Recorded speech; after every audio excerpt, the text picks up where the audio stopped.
ولایت کے عنوان پہ ہمارا سلسلہ گفتگو جاری و ساری ہے۔ میں نے عرض کیا ولایت ثمرہ نبوت ہے، ولایت بنیاد اسلام ہے، ولایت کے بغیر کسی کا کوئی عمل قابل قبول نہیں۔ اقرار ولایت اقرار دین ہے۔ ولایت وہ شکل اعظم ہے جو سبب اکمال دین ہے۔ ولایت ہوئی تو دین مکمل ہوا، ولایت ہوگی تو عمل قبول ہوگا، ولایت نہ ہوئی تو کوئی عمل قبول نہیں ہوگا۔ میرے معصوم کا ارشاد ہے، رسول خدا کا ارشاد گرامی ہے کہ اگر کوئی انسان اس نظام ہستی جتنی حیات رکھتا ہو، نظام ہستی کہ جب خدا نے کن کہہ کر اس کائنات کو خلق کیا، یا یوں کہوں کہ دو گواہوں کی موجودگی میں اللہ نے نظام افرینش کا آغاز کیا، اس لمحے سے لے کر جب اولی الامر کے امر پر اسرافیل سور پھونکے گا، اس لمحے تک اگر کوئی اتنی زندگی پائے، ہر روز دن کے وقت روزہ رکھے، ہر رات کھڑے ہو کے عبادت میں گزار دے، زندگی کے ہر سال خانہ کعبہ کا واجب حد ادا کرے، کوہ احد جتنا سونا راہ خدا میں خیرات کر دے، اس کی پوری زندگی اطاعت خدا، بندگی خدا، قائم اللیل صائم النہار میں گزرے، سارا مال راہ خدا میں خیرات کرے، صفا و مروہ کے درمیان سعی کرتا ہوا مظلوم مارا جائے، معصوم فرماتے ہیں اگر اس کے دل میں ولایت علی نہیں تو اللہ سارے اعمال کو پہ دے مارے گا۔ فقط اتنا نہیں، یہاں تک ارشاد فرمایا کہ اگر کسی انسان کے پاس آدم سے لے کے عیسیٰ تک کے نبیوں کے اعمال کے برابر بھی نیکیاں ہوں، تو جو ہے دوستوں کی آدم سے لے کر حضرت عیسیٰ تک سارے انبیاء کے اعمال کے مطابق نیکیاں ہوں، اگر اس کے دل میں محبت علی نہیں تو اللہ وہ نیکیاں اس کے منہ پہ دے مارے گا۔ کسی کا کوئی عمل قبول نہیں الا بولایت علی ابن ابی طالب۔ اور میں نے عرض کیا کہ یہ ولایت علی جب ہم کہتے ہیں تو اس ولایت سے مراد ولایت خدا ہے، ولایت رسول ہے، ولایت علی ہے، ولایت ائمہ ہے، یعنی سب کی ولایت ہے، مگر بعض چیزیں بعض شخصیات کے ساتھ خاص ہو گئی ہیں۔ مثلا اگر کہیں کہ شرک ہو گیا تو آپ کے ذہن میں کیا آئے گا کہ کس کی ذات کے ساتھ کسی کو ٹھہرایا تو شرک ہوا؟ اللہ۔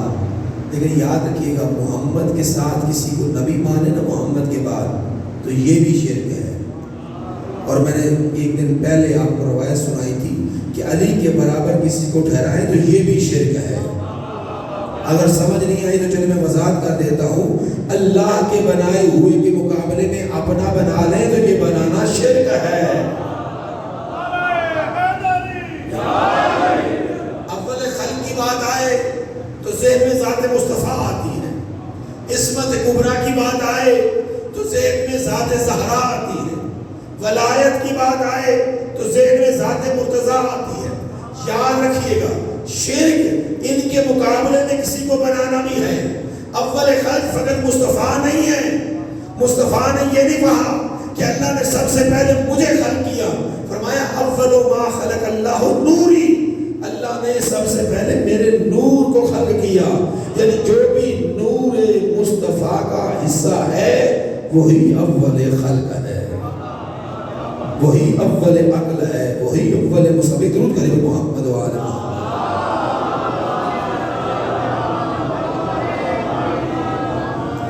بس اب جب ہم کہتے ہیں ولایت علی تو مراد ہوتی ہے ولایت ائمہ، ولایت خدا، ولایت رسول۔ علی کے ساتھ ولایت خاص اس لیے ہے کہ رسول نے باقاعدہ سے غدیر خم میں فقط علی کی بیعت نہیں کروائی، بلکہ رسول خدا نے فرمایا بائے علی والحسن والحسین وَتِسْعَةُ الْمَعْصُومِينَ مِنْ ذُرِّيَّةِ الْحُسَيْنِ عَلَى يَدِ الْحُسَيْنِ کہ غدیر قوم میں تمہیں علی کی بھی بیعت کرنی ہے، حسن کے ہاتھ میں حسن کی بیعت، حسین کے ہاتھ میں حسین کی بھی بیعت ہوگی، حسین کے بیٹوں کی بھی بیعت ہوگی، الی مہدی تک، یعنی سجاد سے لے کے مہدی تک کی بیعت حسین کے ہاتھ میں ہونی ہے۔ تو جو فرمائے گا یعنی ولایت علی کا اعلان فقط نہیں ہوا بلکہ 14 کی ولایت کا اعلان ہوا۔ ایک پھر بھی سوال کریں محمد والا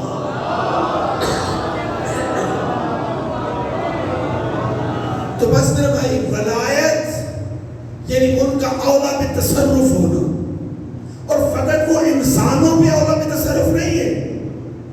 میں نے عرض کیا کہ ان کی ولایت جہتی نہیں ہے، ان کی ولایت زمانی نہیں ہے، ان کی ولایت مکانی نہیں ہے، وہ ولایت مطلقہ کے حامل ہے۔ کہاں کل جہاں گفتگو چھوڑی تھی کہ ولایت سبب علم ہے، جس کا جتنا علم ہے اس کی اتنی ولایت ہے۔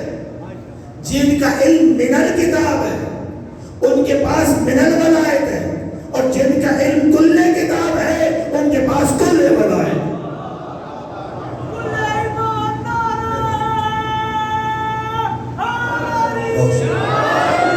اب ان کے پاس علم کتنا ہے، سننا، یہ مقام و مرتبہ، یہ نبوت، یہ رسالت، یہ ولایت، یہ خلافت توحید، یہ سب علم کے سبب ہے۔ جس کا جتنا علم ہے اس کا اتنا مقام و معرفت ہے، اتنی اس کی ولایت ہے۔ سنیے گا، آدم کا علم کتنا ہے؟ اتنا علم ہے کہ اگرچہ حضرت آدم کی ولایت ان کے گھر والوں پر ہے، اسی ولایت کے سبب اتنے محترم ہے آدم کہ قبلہ ملائک ہے۔ ملائک میں حضرت آدم کی ولایت نہیں، مگر مسجود ملائک آدم ہے، چونکہ ان سے علم میں آگے ہے۔ سنیے گا، علم کی 3 قسمیں ہیں۔ ایک ہوتی ہے علم ذاتی، ایک ہے علم کسبی، ایک ہے علم وحبی۔ علم ذاتی یہ اللہ کا علم ہے، علم وحبی اللہ نے ہر ایک کو بقدر ظرف علم عطا کیا ہے۔ یعنی بچہ جب دنیا میں آتا ہے تو وہ سب کرنا جانتا ہے کہ کس طرح دودھ پینا ہے، یہ اس نے سکھا کر اس کو بھیجا ہے۔ اس کا ظرف اتنا ہی تھا کہ وہ دودھ پینا جانتا تھا۔ جب بچہ روتا ہے تو وہ رونا جانتا ہے، چونکہ اللہ نے اس کو رونا سکھا کے بھیجا ہے، چونکہ اس کا ظرف فقط اتنا تھا۔ یعنی جس کا جتنا ظرف ہوتا ہے وہ اتنا جانتا ہوتا ہے۔ کسی کا ظرف اتنا ہوتا ہے کہ وہ فقط اعلان کرتا ہے انی عبداللہ ہے وَأَعْطَانِيَ الْكِتَابَ وَجَعَلْنِي نَبِيًّا، اور کسی کا ظرف اتنا ہوتا ہے کہ وہ قرآن بھی پڑھتا ہے، تورات بھی پڑھتا ہے۔ یعنی جس کا جتنا ظرف ہے اللہ اتنا علم فہم کر کے بھیجتا ہے، اور باقی علم کسب کرنا ہے۔ مگر جن کا ظرف خود ظرف خدا ہے، جن کا ظرف خود ظرف خدا ہے، یعنی خدا نے جن کو اپنی معرفت کا سامان بنایا ہے، جن کے لیے کہا کن تو کنزا مخفیا فاحببت ان اعرف فخلقت خلقا، میں چھپا ہوا خزانہ تھا، میں نے چاہا کہ میں پہچانا جاؤں تو میں نے ایک مخلوق کو خلق کر دیا، چونکہ اس نے اپنی پہچان کا سامان بنایا، اس لیے اپنی پہچان میں کہیں نقص نہیں رکھا، کہیں کمی نہیں رکھی، کہیں خدا نے کسی منزل پر، کسی منزل پہ اپنی ذات کے صفات کے مظاہر کو کسی منزل پر کوئی کمی نہیں رکھی، بس اتنا فرق رکھا کہ وہ خود خالق رہا، ان کو مخلوق بنایا، خود وہ معبود رہا، ان کو عبد بنایا، خود وہ رازق رہا، ان کو مرزوق بنایا۔ ان کو چونکہ خدا نے اپنا ظرف عطا کیا، اپنا علم، اپنی قدرت، اپنی تمام کمالات ان کو عطا کی، اس لیے ان کا ظرف خدا ٹھہرا، اس لیے اللہ نے ان کو کل علم کا مالک بنا دیا، اس لیے باقی ساری مخلوقات کا علم جہتی ہوگا۔ یہ واحد محمد و آل محمد ہے کہ جن کا علم جہتی نہیں ہے، کسی ایک سمت میں نہیں ہے، بلکہ یہ کل علم کے مالک ہے۔ ان کے پاس انسان آئے، انسان اپنے بدن کے بارے میں سوال کرے تو یہ اس کے بدن سے بھی خدا سمجھائیں گے، یہ درختوں سے بھی خدا سمجھائیں گے، یہ چرند سے بھی خدا سمجھائیں گے، یہ سے بھی خدا سمجھائیں گے. آج بھی اٹھا کے دیکھ لیجیے چونٹی کی حیات پہ جو علی کا کلام ہے. آج بھی انسان کی عقلیں دنگ ہے کہ 1400 سال پہلے علی کی تحقیق تک آج بھی انسان نہیں پہنچ سکا. ایک سوال کریں محمد و آلہ.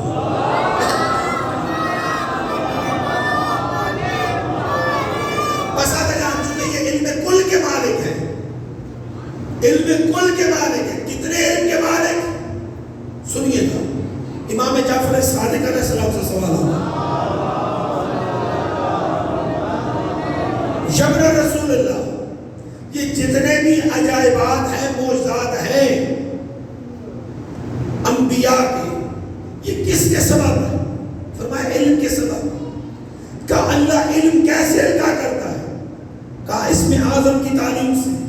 تو جو ہے دوستو جس کو جیسا اسم اعظم عطا کیا اس کے پاس ویسا علم ہوا. کہ یہ جو سلیمان پیغمبر مظاہر کائنات میں اپنا تصرف دکھاتا تھا ان کے پاس کتنے اسم اعظم تھے؟ فرمایا ایک. عرض کی مولا اللہ کے کتنے اسماء ہیں؟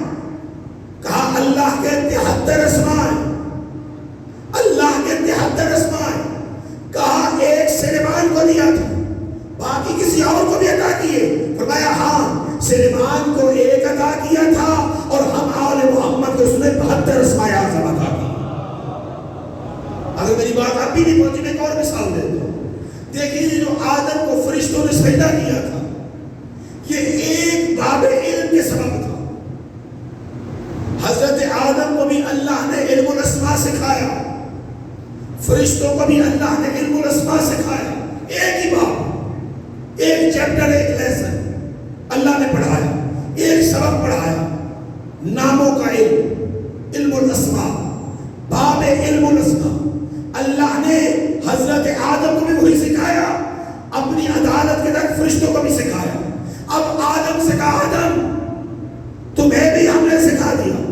فرشتوں سے کہا فرشتوں تمہیں بھی سکھا دیا. جو تمہیں سکھایا وہی تمہیں سکھایا. جو انہیں سکھایا وہی تمہیں سکھایا. فرشتوں کو تم پہلے خلق ہوئے ہو. آؤ آ کر امتحان دو. کرنا کیا ہے؟ ایک باب علم جو میں اللہ نے سکھایا ہے اس باب سے ایک دروازہ علم کھولو. کیا کرو؟ اسماء کو مسمیات پہ تطبیق کرو. یہ نام ہے یہ مسمیات ہیں جن کے یہ نام ہیں. ان اسماء کو ان پہ تطبیق کرنا ہے. فقط تطبیق کرنا ہے یعنی دروازہ علم کھولنا ہے باب علم سے. فرشتوں نے کہا پروردگار جتنا سکھا دیا اتنا اس سے آگے ہم نہیں بڑھ سکتے. آدم تو ہوا آدم آئے. آدم نے دانش کو کام میں لیا. عقل و دانش سے کام لیتے ہوئے جس ترتیب سے نام القاء ہوئے تھے اسی ترتیب سے کرسی کے قریب دیکھتے ہوئے اسماء کو مسمیات میں تطبیق کرنا شروع کیا. کہا پروردگار تو محمود ہے جو تیری کرسی کے قریب ہے یہ نور محمد. تو اعلیٰ یہ نور علی. تو فاطر یہ نور فاطمہ. تو محسن یہ نور حسن. تو قدیم الاحسان یہ نور حسین علیہ السلام. آدم نے جو ہی تطبیق کیا اللہ نے کہا فرشتوں سجدہ کرو. کیوں کرے؟ کہا ایک باب علم میں نے تمہیں بھی سکھایا اس نے بھی سکھایا. اس نے ایک باب علم سے ایک در علم کھول لیا. اس لیے اتنا محترم ہوا کہ قبلہ ملائک بن گیا. اور سننا جو ایک باب علم سے ایک در علم کھولے وہ قبلہ ملائک بن جاتا ہے. اور میرے علی نے سینے پہ ہاتھ مار کے فرمایا تھا علمنی رسول اللہ الفا ابواب من العلم. اللہ کے رسول نے مجھ علی کو 1000 باب علم تعلیم کیا اور میں علی نے ہر باب سے 1000 در کھول دی.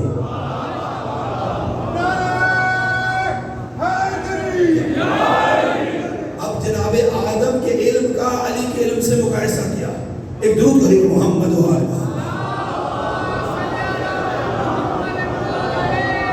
جس طرح علم آدم کا علم علی سے مقایسہ نہیں ہو سکتا اسی طرح ولایت آدم کا ولایت علی سے کوئی مقایسہ نہیں ہو سکتا. چونکہ علی ولایت مطلقہ کا مالک ہے.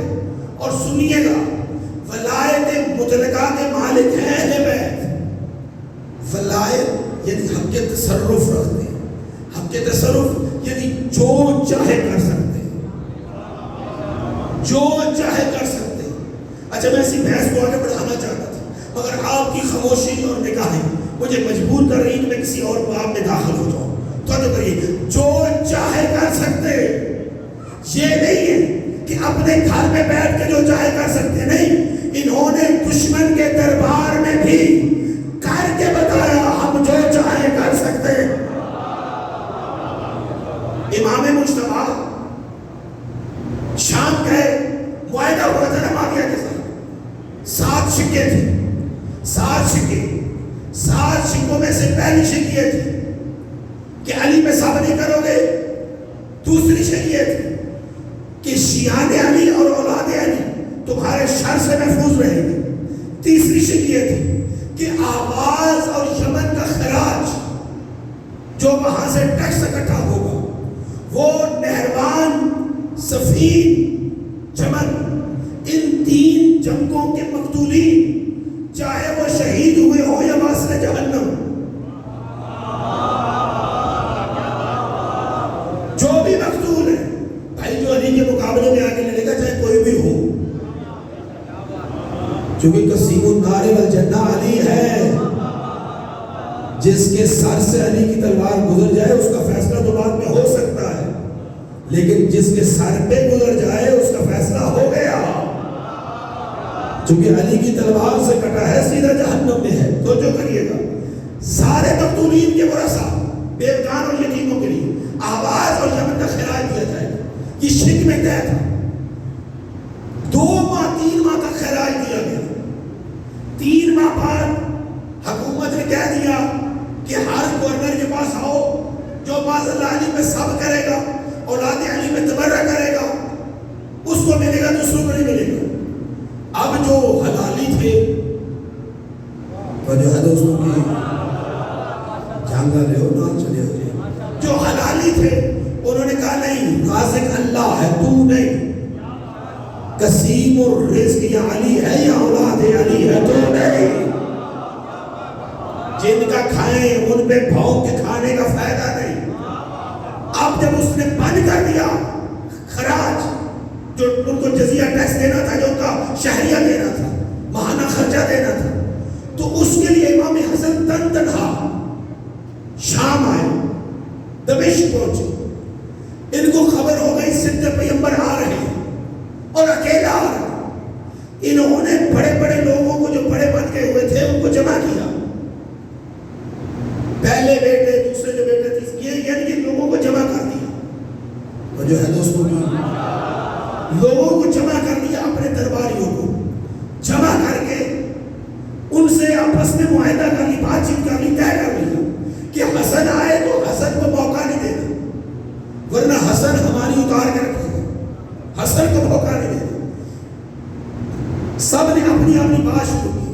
عبد الرحمن نے اپنی بات کی, عبداللہ نے اپنی بات کی, میں نام لے رہا ہوں, اپنی بات کی, اپنی بات کرنے لگے. میرا باپ فلاں, ان کی حکومت میں یہ ہوا تھا, ان کی خلافت میں یہ ہوا, انہوں نے کہا میرے باپ نے یہ کیا, پولیس کیمپ کی, فلاں کیا, یہ کیا. انہوں نے کہا جی میرے باپ نے جو سب کو نوازا تھا, اپنوں پناہوں کو نوازا تھا, بیچارے مقتول قتل ہو گیا. ہر ایک نے اپنی بات کی. توجہ کریے گا, اذان کا وقت قریب ہو رہا تھا. اتنے میں مولا حسن کھڑے ہوئے, کہا اپنی سناؤ گے یا میری بھی سنو گے؟ اپنی سناؤ گے یا میری؟ کہا حسن تم بھی کچھ کہنا چاہتے ہو, کہو. کہا پہلے تو یہ بتاؤ, تم جو اپنے بزرگوں کی تعریفیں کر رہے تھے اور کہہ رہے تھے ہم اشراف عرب ہیں, اگر تم اتنے شریف ذاتے ہو تو اپنی ماؤں کے نام حسن کے کان میں بتاؤ. اور میں بتاتا ہوں, میں فاطمہ بنت مصطفیٰ کا بیٹا ہوں, میں حیدر کرار کا بیٹا ہوں, میں بنت اسد کے بیٹے کا بیٹا ہوں. توجہ کریے گا, اپنا نسب بتا کے فرمایا, سن کر اپنا نسب بتایا. اور میرے مولا بھی بات کر رہے تھے نا, ایک شخص کھڑا ہو کے لگا یبنا بھی تراب, ہوش سے بات کرنا, یہ دمشق ہے, مدینہ نہیں, یہ دمشق ہے, کوفہ نہیں. تو جو کریے گا, اب اسے جب جملہ کہا نا, خلیفہ کا بیٹا تھا, وہ بیٹھ گیا. امام نے فرمایا سنو, لو شیطو جعلت الشام عراقا. اچھا پہلے میں سوال کروں، جھنگ بڑا ہے یا پنجاب؟ پنجاب تھوڑا سا بڑا ہے نا جی جھنگ سے. جھنگ بڑا ہے یا پاکستان؟ یعنی پاکستان ملک ہے، جھنگ اس کا شہر ہے. اس نے کیا کہا؟ حسن یہ دمشق ہے، مدینہ نہیں. اس زمانے کا مغز متفکر جس نے دشمنان اسلام کی نیندیں حرام کر رکھی، جس نے اپنی تفکر سے احرام اہل بیت کا دفاع کیا، جس نے آج فلسطین کے مظلوموں کو اتنا طاقتور کر دیا کہ آج بھی نیتن-یاہو امریکہ میں کھڑے ہو کے کہہ رہا تھا کہ یہ علی والے ہمارے نہیں تمہارے دشمن ہیں. توجہ کریے گا کہ جن کی دہشت آج بھی کانگریس کے ایوانوں میں گونجتی ہے.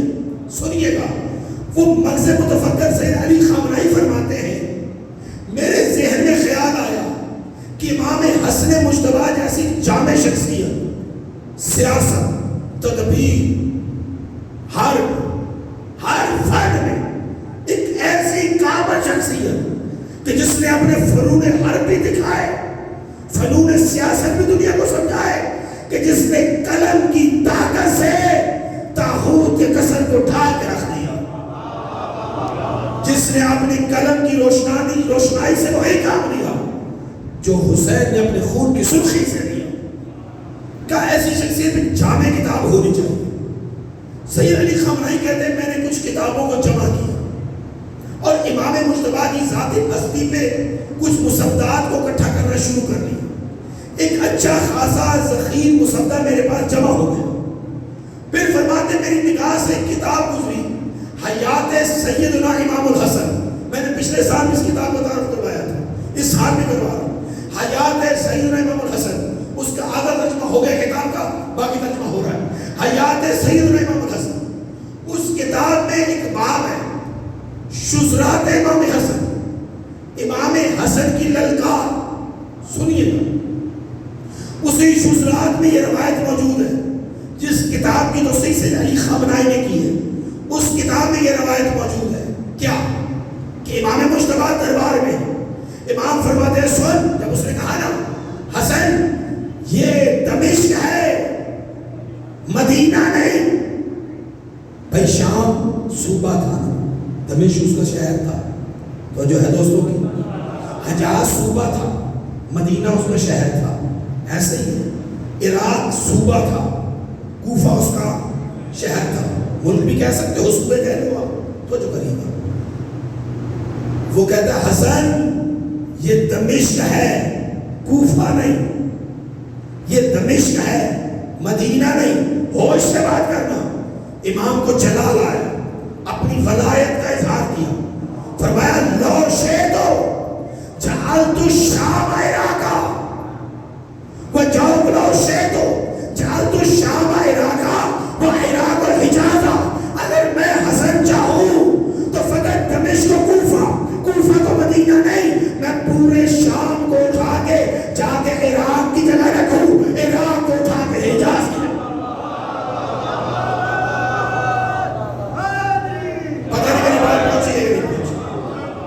پتہ نہیں میری بات پہنچ سکتی ہے یا نہیں پہنچ سکتی. فرمایا لو شیدو جعلت الشام عراقا والعراق حجازہ. میں حسن چاہوں، اور امام مبالغہ نہیں کرتے. امام کی زبان وحی کی ترجمان ہوتی، امام کی زبان محمد کی زبان ہوتی، امام کی زبان خدا کی زبان ہوتی.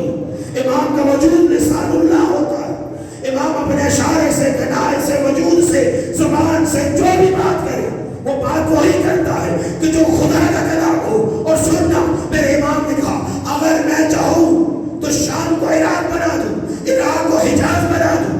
یہ کہہ رہے تھے، درمیان مجمع سے ایک ملوک کھڑا ہوا اور کہنے لگا یا ابن ابی تراب ما تقول شد بابی معاذ اللہ نقل کفر نہ باشے. اے حسن ابو تراب کے بیٹے، معاذ اللہ تو اپنے باپ کی طرح کیا شرکیہ کلمات کہہ رہا ہے جو ہوئی مولا علی کی توہین کی. مولا حسن کو جلال آیا. مولا حسن نے فرمایا اما تستحقینی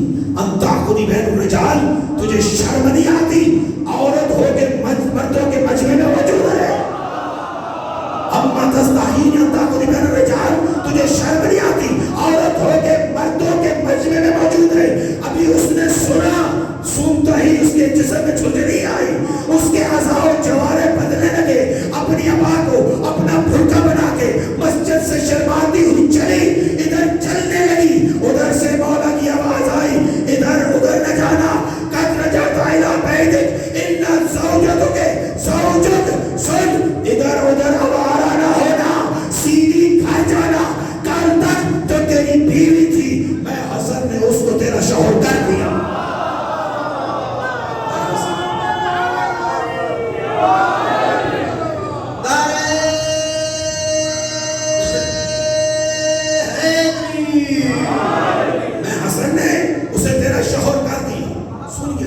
ادھر سے وہ چلی، چلا کہوں یا چلی؟ فیصلہ کر لو بھائی، چلی کہوں یا چلا کہوں؟ کے بھی ہوتا تو پھر چلا ہوتا، آپ چونکہ پنجاب میں ہے تو یہاں تو چلی ہوئی نسلوار کا ذکر محمد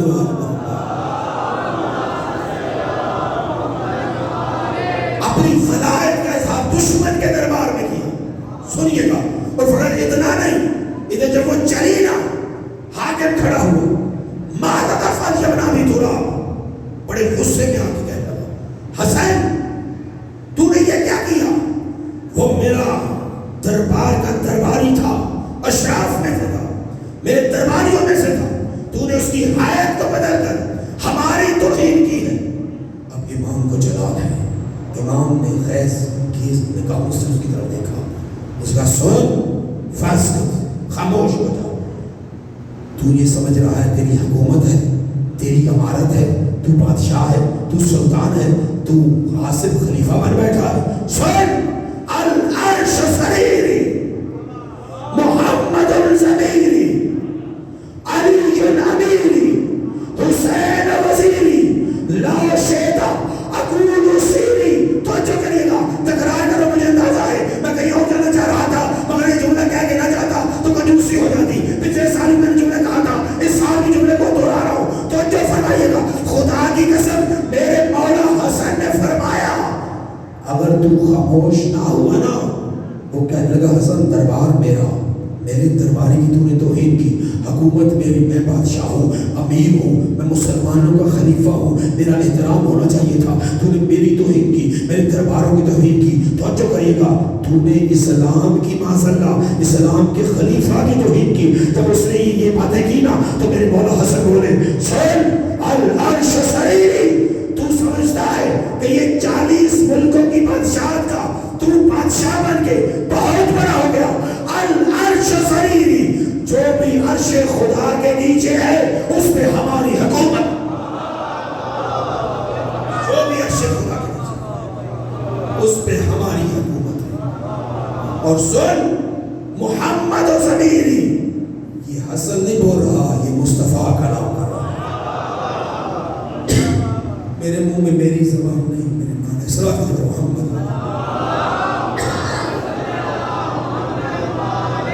محمد و ضمیری، تو جو فرمائیے گا صلوات علی محمد و آل محمد۔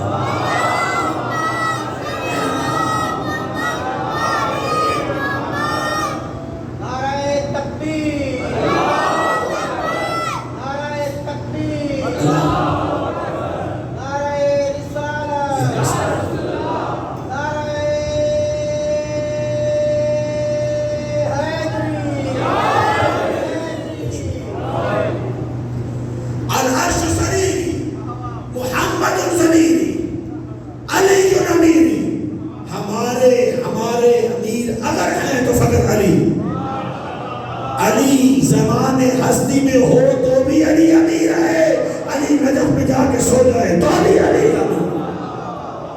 علی امیری۔ اور مجھے ڈرا رہے ہو کہ مجھے قتل کرو گے، سنو، حسین و وزیری، میرے پیچھے جو آئے گا نا وہ حسن سے بڑھ کے ہے، وہ ہے حسین ابن علی۔ اور سننا اگلا جملہ میرے مولا نے فرمایا، لو شیخ اکمل سیری، تو کہتا ہے میں نے اس کو مرد سے عورت کیا ہے، اگر تو اپنی یابا کوئی سے باز نہ آیا نا، یہ پچھلے سال مجھے ایک محسن شہریار نے لفظ دیا تھا، تو جو ہے دوستو اپنی یاوا گوئی سے باز نہ آیا نا، عربی میں عورت کے لیے علیحدہ صیغہ ہوتا ہے، مرد کے لیے علیحدہ صیغہ ہوتا ہے.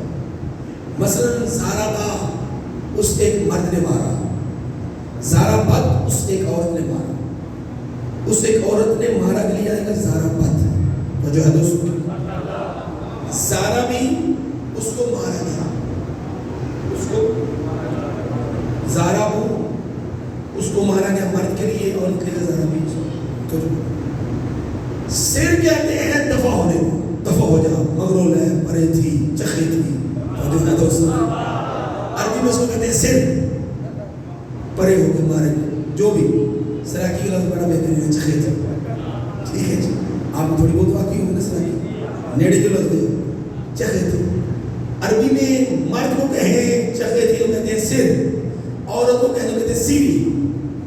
ذہن میں آگے بات. اب حسن فرما رہے ہیں العرش سریری محمد زمیری علی امیری حسین وزیری لا شیدہ اقول سیری. سن اگر تو نے یاوا کوئی پڑھنے کی ابھی تیرے درباری کو مرد سے عورت کیا ہے، ایسا نہ ہو کہ تجھے بھی یزید کی ماں بنا دے.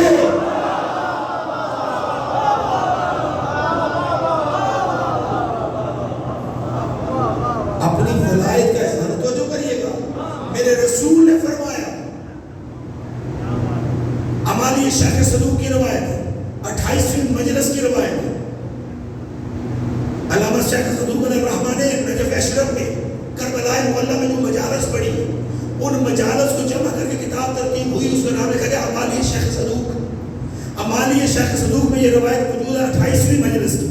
تو جو فرمائیے گا وہ 4 دن مجلس پڑھنے آتے تھے نجف اشرف سے کربلا، تو وہ جو کربلا کی مجلس سے ہے اس کی امالی شیخ صدوق تو اس کی روایت ہے. تو جو کریے کیا روایت کے لفظ کیا ہے؟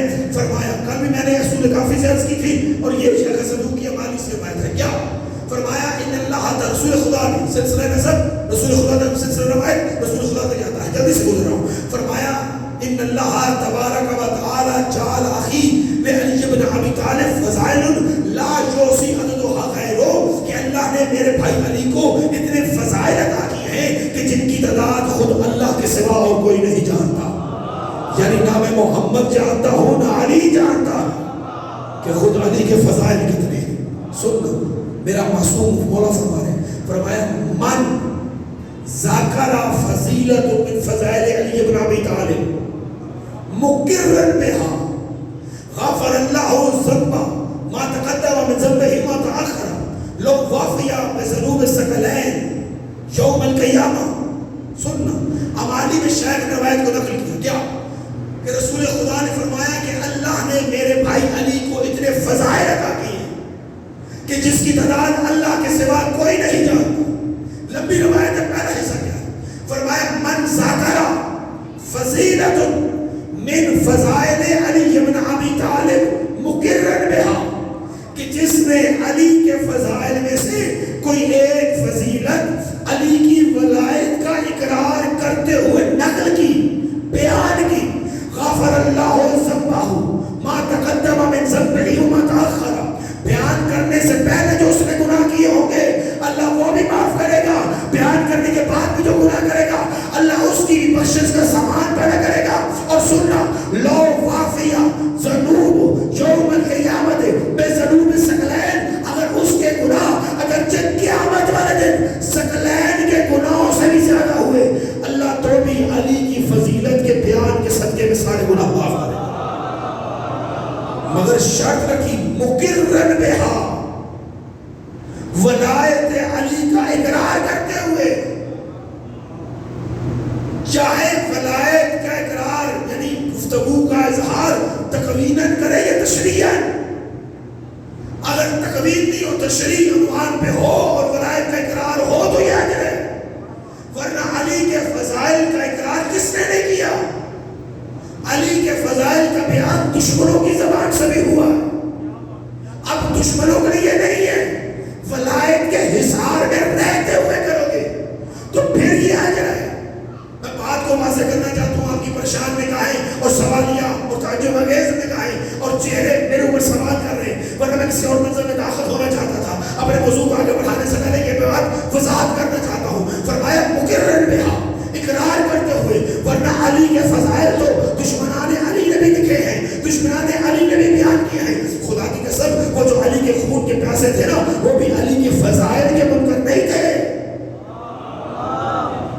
دلیل دیتا. جانتے ہو جنگ صفین میں علی کے لشکر نے پانی کی گھاٹ پہ قبضہ کر لیا تھا. علی نے پانی کا گھاٹ خالی کروا دی تھی. مد مقابل جب آیا تھا اس نے اپنی فوج کے 1500 بندوں کو ابو سلمہ کی قیادت میں, ابو عوار سلمہ کی قیادت میں تعینات کر دیا تھا. آپ کے ذہن میں وہ واقعہ موجود ہوگا, مشہور واقعہ ہے کہ ابو عوار سلمہ کی قیادت میں 1500 افراد کو تعینات کر دیا کہ علی کے لشکر تک پانی نہ جائے. اب مالک اشتر علی کے سپہ سالار ہیں, علی کے لشکر میں پانی ختم ہوا تو علی کے محضر میں آ گئے. مولا لشکر میں پانی ختم ہو گیا, فرمایا پریشانی کیا, جا کے بھر لاؤ. اب مالک بھی نباز علی ہے, جانتا ہے علی جس انداز سے فرما رہے ہیں کس انداز سے جا رہا ہے. بغیر صفائی بغیر لشکر لیے ہوئے مالک اشتر اونٹوں میں مشکل لاد کے چند غلام ساتھ لے کے چلے. ابو عوار سلمہ نے راستہ دیا, مالک پانی بھرا واپس آ گئے. دشمن کے لشکر میں ہلچل مچ گئی کہ تجھے 1500 بندوں کے ساتھ ابو عوار کو وہاں پہ متعین کیا ہوا ہے, وہ بک گیا. اس نے مالک سے مزاحمت ہی نہیں کی, ایسے ہی پانی جانے دیا. اب حاکم نے اپنے دربار میں اپنے خیمے میں طلب کیا کہ ابو عوار تجھے 1500 بندے دے کے تعینات کیا تھا, کیوں تو نے پانی جانے دی بغیر مزاحمت کی؟ کہا میں کیا کرتا, تیرا یہ سپہ سالار عمر عاص میرے پاس آیا تھا, اس نے کہا تھا مالک آ رہا ہے, مزاحمت نہ کرنا, پانی دے دینا. وہ کہنے لگا بھائی میں آؤں گا, میں نے تو خود مشورہ دیا تھا پانی بند کرو, تو میں پانی دینے دوں گا. حاکم کو سمجھ آ رہی ہے, کہا اچھا آپس میں نہ الجھو, اب نہ دینا. کہا ٹھیک ہے. اگلے دن پھر پانی ختم ہو گیا. پھر مالک مولا کی محضر میں, مولا نے پھر فرمایا جا کے لے آؤ. چلے مالک, غلاموں کو ساتھ لیے اونٹوں میں مچھلی بھری, بھر کے واپس آ گئے. راستہ پانی میں مل گیا, آرام سے بھر کے آ گئے. اب وہاں پہ ہلچل مچ گئی. اب دوبارہ ابو عوار کو بلایا, بتا اب کس نے کہا؟ اس کا امیر تو اپنے گھوڑے پہ بیٹھ کے خود آیا تھا, تو نے مجھے کہا تھا. اس کا میں نے ساتھ امراض کے اندر دیکھا, اب تجھ پہ الزام لگا رہے. کہتا چلو ٹھیک ہے جانے دو, اب نہ الجھو. کتنے دن کا پانی ہوگا, ایک دن پیے گا نا, کل سے, لیکن اب پانی نہیں دینا. اور سنو, اگر یہ میں انگوٹھی, میں بھی کہوں نہیں دینا, اگر یہ انگوٹھی میں نشانی کے طور میں تیرے ہاتھ پہ رکھوں تو پھر پانی دینا. آپ تو جانتے ہیں نا, کتاب والوں سب نے لکھا ہے کہ ان کو کھانا اتنا پڑتا تھا کہ پیٹ نہیں بھرتا تھا, تھک جاتے تھے اور کہتے تھے میں تھک گیا. اس کی وجہ سے ان کی انگلیوں میں جوڑ جو تھے کٹھے ان کے فربا ہو گئے تھے, انگوٹھی ان کی انگلی میں پھنس گئی تھی. اب خدا جانے وضو کیسے ہوتا تھا, پر انگوٹھی ان کی انگلی میں پھنس گئی تھی. تو جو ہے جان والے تھوڑے 12 تو نہیں بجے نا, میں خدا کی قسم یہ پورا عشرہ رات 12 بجے سے 1 بجے تک ننکانا پڑتا رہا. انہوں نے بھی 12 نہیں سی بجے تھوڑے کی بج گئے. نعرہ حیدری پریشان تو نہیں ہو گئے. ہاں نہ سفر کرتے بابا, انگوٹھی انگلی کے کٹے میں پھنسی ہوئی ہے. اب کیا کہہ رہا ہے آپ کہ یعنی میں مر جاؤں, میری انگلی کٹے, پھر انگوٹھی اترے, پھر تو نے پانی دینا. ظاہر وہ اپنے فساد و بلاغ میں یہی کہہ رہا ہے کہ جب تک یہ انگوٹھی جو اترتی نہیں ہے نا, یہ انگوٹھی تجھے اتار کے دوں تو پھر پانی دینا, ایسے نہیں دینا. اگلے دن پھر مالک علی کے محضر میں, مولا نے کہا جاؤ بھر لاؤ. چلے مالک, راستہ ملا, پانی بھرے واپس آ گئے. اب اس کے پورے لشکر میں ہاتھ چلا ہے, خود امیر اس کے سپہ سالار گھوڑوں میں بیٹھے سیدھے فرات کی ترائی پہ. ابو عوار سلمہ پانی دے دیا. کہا امیر تیرے حکم پر, کہا میرے حکم پر. اب یہ بیٹھا ہوا ہے گھوڑے پہ, غصے سے آیا ہے, بیٹھا ہے گھوڑے پہ, لجام اس کے ہاتھوں میں ایسا ہی پکڑتے ہیں نا, گھوڑے کی لجام یوں ہی پکڑتی ہے نا. ایک ہاتھ اس کا اپنی تلوار کی دستی پہ ہے, ایک ہاتھ میں لجام ہے. توجہ کریے گا, اب دستی پہ ہاتھ, ادھر لجام. اب بتا کس نے؟ اس نے کہا امیر تو نے. کہا میں نے نشانی کہی تھی. اس نے کہا ہاں. اس نے اپنی جیب سے انگوٹھی نکال کے سامنے کی. اس نے لجام والے ہاتھ کو پلٹ کے دیکھا, انگوٹھی نہیں تھی. خود پکار اٹھا, واللہ ھذا اجبر من عجائب علی بن ابی طالب. خدا کی قسم یہ علی کے معجزوں میں سے معجزہ.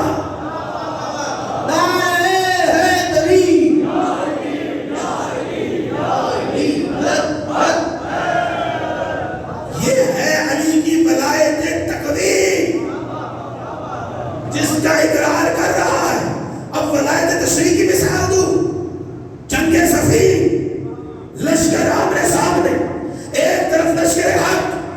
طرف سارے باغی، سلار بھی باغی، سپہ سلار بھی باغی، پیادہ بھی باغی، میمنہ بھی باغی، میسرہ بھی باغی، مقدمہ و جیش بھی باغی، سارے باغی، پانی پلانے والے، سکار کرنے والے، صفائیاں کرنے والے، ترکاؤ کرنے والے، جو بھی علی کے مقابلے میں سب باغی ہیں. ایک طرف لشکر حق ہے، سارے کے سارے حق ہے، جو بھی علی کے ساتھ جب تک رہے وہ حق ہے.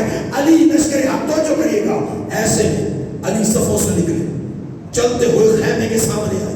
اس کے خیمے کے سامنے آ کے للکار دی، یبن ابی سفیان فخرج علیہ انا حیدر ابن ابی طالب. اے ابو سفیان کے بیٹے، آ میرے سامنے چلا. فحافظ فریقین من القتل، اس لشکر دونوں لشکروں کو قتال سے محفوظ رکھ. فخرج علیہ، میرے مقابلے میں آ. انا قاتل و قتل کا و خالق کا و اخی کا، میں تیرے بھائی کا بھی قاتل، تیرے ماموں کا بھی قاتل، تیرے نانے کا بھی قاتل. میں علی وہی بدر والا ہوں. آ میرے مقابلے میں چلا. جو بچ جائے وہی خلیفہ. یہ اپنے خیمے میں تھا. اس کے بشیر اعلیٰ نے، اس کے سپہ سالار نے کہا امیر چاہتا کیوں نہیں؟ علی نے بڑا اچھا مشورہ دیا ہے. اس نے کہا تو نے میری حکومت کی کرسی پہ نگاہ رکھی ہے، جانتا نہیں ہوا علی ابن ابی طالب من الذی من جاء بین